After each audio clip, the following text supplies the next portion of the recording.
The silence movie की शुरुआत में हमें दो लोगों को दिखाया जाता है जो कि एक गुफा को तोड़ रहे होते हैं, लेकिन तभी उन पर गुफा में से कई सारे क्रिएचर्स अटैक कर देते हैं जिससे उन सभी की मौत हो जाती है। इसके बाद सीन शिफ्ट होता है और हमें एक लड़की एली को दिखाया जाता है। एली सुन नहीं सकती और इसी वजह से उसके कॉलेज के बच्चे उसका मजाक भी उड़ाते हैं। इसके बाद हमें एली के फादर को दिखाया जाता है जिनका नाम एंड्रू है। वो एली को लेकर हमेशा बहुत चिंता में रहते हैं। इसी के साथ एली के फैमिली में उसकी मॉम केली और उसका छोटा भाई जूड भी होता है। ये सभी अपनी ग्रैंड मदर के साथ रहते हैं। एली का एक बॉयफ्रेंड भी होता है जिसका नाम रॉब है और वो एली का बहुत ख्याल रखता है। कॉलेज खत्म होने के बाद एली जब घर आती है तो वो देखती है कि उसका डॉग किसी चीज को देखकर भौंक रहा है, लेकिन वो कुछ भी नहीं समझ पाती है। रात के समय जब वो सोने जा रही होती है तब वो कई सारे हेलीकॉप्टर्स को अपने घर के ऊपर से उड़ते हुए देखती है,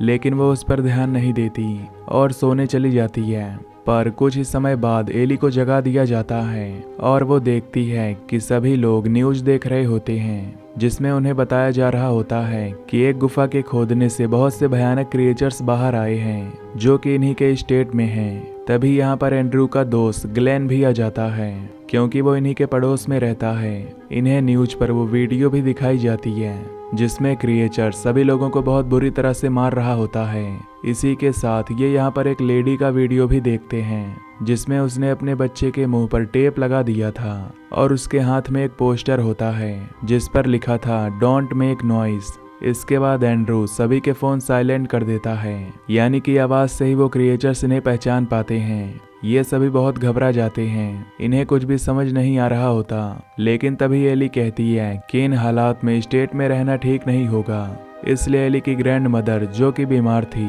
वो अपनी दवाइयां भी रख लेती है।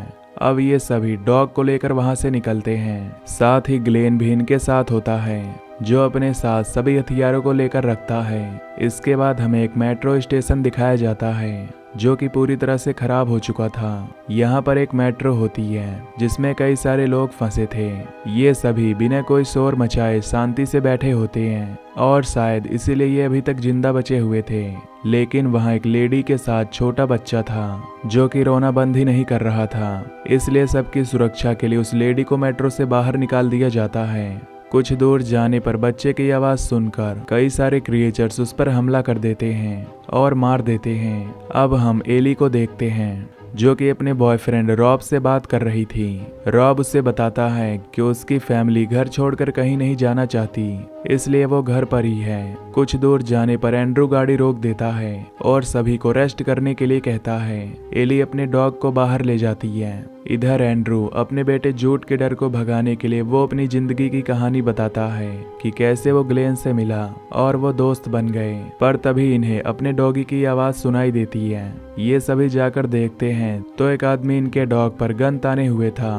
तब वो एंड्रू से गाड़ी की चाबी मांगता है, लेकिन तभी ग्लेन आकर उस आदमी के पैर पर शूट कर देता है, जिसके बाद ये सभी उस आदमी को छोड़कर वहां से निकलते हैं। अब सफर करते हुए इन्हें सुबह हो जाती है। इधर एली उन क्रिएचर्स के बारे में जानकारी इकट्ठा करने में लगी थी, लेकिन उसे कुछ भी खास नहीं पता चलता। कुछ दूर जाने पर इन्हें गाड़ी रोकनी पड़ती है क्योंकि हर तरफ ट्रैफिक था, जिस पर ग्लेन सभी को जंगल के रास्ते से चलने को कहता है। हालांकि इन्हें गवर्नमेंट की तरफ से वार्निंग दी गई थी, लेकिन ये फिर भी जंगल की तरफ से निकल लेते हैं। पर आगे कुछ दूर जाने पर ग्लेन की गाड़ी एक पत्थर से टकरा जाती है और नीचे खाई में गिर जाती है।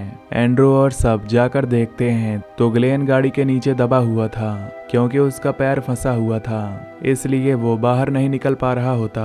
एंड्रू जो हर तरीके से ग्लेन को बाहर निकालने की कोशिश करता है। इधर केली एम्बुलेंस और फायर डिपार्टमेंट को मदद के लिए कॉल करती है, लेकिन कोई भी उसका जवाब नहीं देता, जिस पर ग्लेन कहता है कि इस समय सभी डिपार्टमेंट बाकी लोगों की मदद में जुटे होंगे, इसलिए वो अभी यहाँ नहीं आ सकते।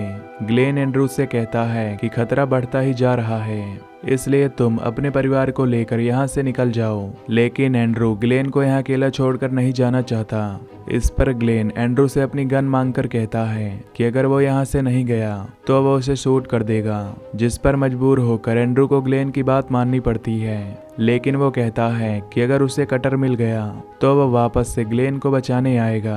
इसके बाद एंड्रू यहाँ से निकलने के लिए अपने परिवार के साथ गाड़ी में बैठ जाता है, लेकिन तभी इनका डॉग जोर जोर से आवाजें करने लगता है, जिस पर एली समझ गई थी कि क्रिएचर्स यहाँ पर आ गए, इसलिए वो विंडो को बंद करने के लिए कहती है और तभी कई सारे क्रिएचर्स आकर इनके गाड़ी पर हमला कर देते हैं। ये सभी बहुत ही बुरी तरह से डर जाते हैं, लेकिन इनके चीखने की आवाज ग्लेन सुन लेता है। सभी लोगों को बचाने के लिए ग्लेन कई बार फायरिंग करता है ताकि गन की आवाज सुनकर क्रिएचर्स उसकी तरफ आ जाएं। कुछ ही देर में गन की आवाज की वजह से सभी क्रिएचर्स ग्लेन की तरफ आ जाते हैं। ग्लेन क्रिएचर्स को मारने की बहुत कोशिश करता है, लेकिन कई सारे क्रिएचर्स होने की वजह से ग्लेन को हार माननी पड़ती है, जिसकी वजह से वो अपनी जान गंवा देता है। काफी समय बीत गया था, लेकिन अभी भी एंड्रू का डॉग आवाज करना बंद नहीं करता, जिसकी वजह से सभी की सेफ्टी के लिए एंड्रू उसे गाड़ी से बाहर निकाल देता है। डॉग के जाने से सभी लोग बहुत दुखी हो जाते हैं। अब काफी समय बीत गया होता है और अब क्रिएचर्स की आवाजें भी आना बंद हो गई थी, इसलिए एंड्रू ये डिसाइड करता है कि वो गाड़ी से बाहर जाकर हालातों का पता लगाएगा। वो बिना आवाज किए गाड़ी से बाहर निकल जाता है, लेकिन कुछ ही दूर जाने पर एली की ग्रैंड मदर को खांसी आने लगती है, जिसकी आवाज सुनकर एक क्रिएचर गाड़ी पर अटैक करने लगता है। यहाँ हम क्रिएचर को देखते हैं जिसके पास आंखें नहीं होती हैं, यानी क्रिएचर्स केवल आवाजों की वजह से अटैक करते हैं। अब उस क्रिएचर का ध्यान भटकाने के लिए एंड्रू एक लोहे के टुकड़े को आगे फेंक देता है, जिसकी आवाज सुनकर वो क्रिएचर लोहे पर अटैक करता है और उसके बाद वो यहाँ से चला जाता है। इसके बाद एंड्रू गाड़ी में वापस आकर सभी को बताता है कि क्रिएचर्स देख नहीं सकते, केवल सुन सकते हैं, इसलिए अब हम सभी को साइन लैंग्वेज में बात करनी होगी। वो कहता है कि हम यहाँ पर ज्यादा देर तक नहीं रुक सकते, इसलिए रात होने से पहले हमें रुकने की जगह ढूंढनी होगी। इसके बाद एंड्रू लाइटर लेकर ग्लेन के पास जाता है। वो देखता है कि क्रिएचर्स ने ग्लेन को बहुत बुरी तरीके से मार दिया है। इसके बाद वो गाड़ी में आग लगा देता है। गाड़ी में हो रहे ब्लास्ट की वजह से सभी क्रिएचर्स गाड़ी के पास आने लगते हैं और इसी मौके का फायदा उठाकर एंड्रू अपने परिवार के साथ वहां से निकल जाता है। आगे कुछ दूर जाने पर ग्रैंड मदर को सांस लेने में तकलीफ होने लगती है, जिसकी वजह से ये सभी लोग एक जगह रेस्ट करने के लिए रुक जाते हैं। यहाँ पर एंड्रू एली से माफी मांगता है, क्योंकि वो अपने काम में बिजी होने की वजह से कभी भी उसे समय नहीं दे पाया था। तभी जूड अपनी दूरबीन से कई क्रिएचर्स को देखता है, जिसके बाद इन सभी को यहाँ से निकलना पड़ता है। आगे कुछ दूर जाने पर इन्हें एक घर मिलता है। ये गेट खोलने की कोशिश करते हैं, लेकिन गेट बंद होता है, पर गेट पर लगे बेल की वजह से घर की ओनर बाहर आती है। वो एक ओल्ड लेडी होती है, उसे क्रिएचर्स के बारे में कोई भी जानकारी नहीं थी, इसीलिए अब फायरिंग की वजह से कई सारे क्रिएचर्स उस पर हमला कर देते हैं, जिससे कि उसकी मौत हो जाती है। यहाँ पर एंड्रू को घर के अंदर जाने का एक रास्ता मिल जाता है। वो कहता है कि पहले वो अंदर जाएगा और फिर उसके पीछे बाकी सब लोग आएंगे। अब वो उस घर के अंदर आ जाता है, जहाँ घर पूरी तरह से खाली होता है, इसलिए वो बाकी सभी लोगों को आने के लिए कहता है। इसके बाद एक एक करके सभी लोग उसके अंदर जाते हैं। तभी आगे जाने पर जूड के सामने एक सांप आ जाता है, जो कि तेज आवाज करता है, जिसकी वजह से एक क्रिएचर वहां जाता है और उस सांप को मार देता है। इधर कई सारे क्रिएचर्स केली के पैर पर अटैक कर देते हैं। क्रिएचर्स का ध्यान भटकाने के लिए एंड्रू वुड कटर मशीन चालू कर देता है, जिसकी वजह से सारे क्रिएचर्स मशीन में चले जाते हैं। इसके बाद सभी लोग घर के अंदर आ जाते हैं। केली के पैर को क्रिएचर्स ने बहुत बुरी तरीके से जख्मी कर दिया था, जिसके बाद उसके पैर में दवाई लगाई जाती है। अब काफी रात हो गई थी और एली रॉब से कॉल पर बात करती है। रॉब उसे बताता है कि आग लगने की वजह से उसके पेरेंट्स मारे गए हैं और अब वो यहाँ से निकलना चाहता है। एली रॉब को एड्रेस बता पाती उससे पहले कॉल कट जाता है, जिससे एली को बहुत दुख होता है। अब हमें अगले दिन का सीन दिखाया जाता है। इनके घर के आसपास अभी भी कई सारे क्रिएचर्स घूम रहे थे। इधर केली के पैर का इन्फेक्शन बढ़ता ही जा रहा था। ग्रैंड मदर, जो कि पहले एक नर्स हुआ करती थी, वो कहती हैं कि अगर समय पर केली को दवाई नहीं दी गई तो वो ज्यादा समय तक जिंदा नहीं रह पाएगी। इसके बाद एंड्रू और एली डिसाइड करते हैं कि वो जाकर मेडिसिन लाएंगे। ये अपने साथ कई हथियार भी रख लेते हैं। इसके बाद ये बहुत ही आराम से घर से बाहर निकलते हैं। आगे जाने पर इन्हें एक कपल मिलता है जिसे क्रिएचर्स ने मार दिया था। इसके बाद ये दवाई लेने के लिए मेडिकल की तरफ जाने लगते हैं जो कि अंदर सिटी में था, लेकिन इन्हें वहां जाता हुआ एक आदमी देख रहा था जिसका नाम रेवरेंड होता है। कुछ ही दूर जाने पर एंड्रू और एली को वो मेडिकल मिल जाती है। अंदर जाने पर इन्हें कई सारे लोगों की लाशें मिलती हैं जिन्हें क्रिएचर्स ने बहुत ही बुरी तरीके से मारा होता है। एंड्रू जब दवाइयों को ढूंढने में बिजी होता है तभी एली वहां पर पड़े कई सारे क्रिएचर्स के अंडे देखती है जिसे देखकर वो घबरा जाती है। एली की हलचल की आवाज से यहाँ पर कई सारे क्रिएचर्स आ गए थे।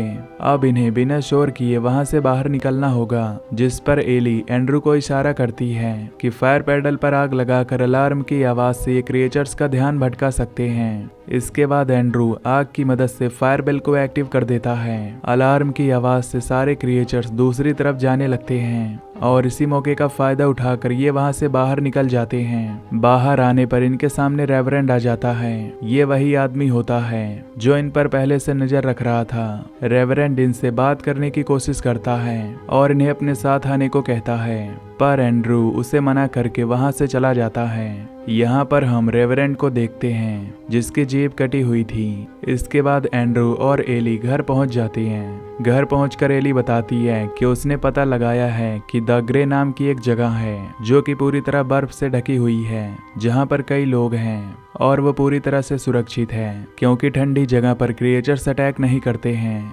लेकिन कुछ ही देर बाद यहाँ पर रेवरेंड आ जाता है और उसके साथ इस बार उसके कई सारे साथी भी थे।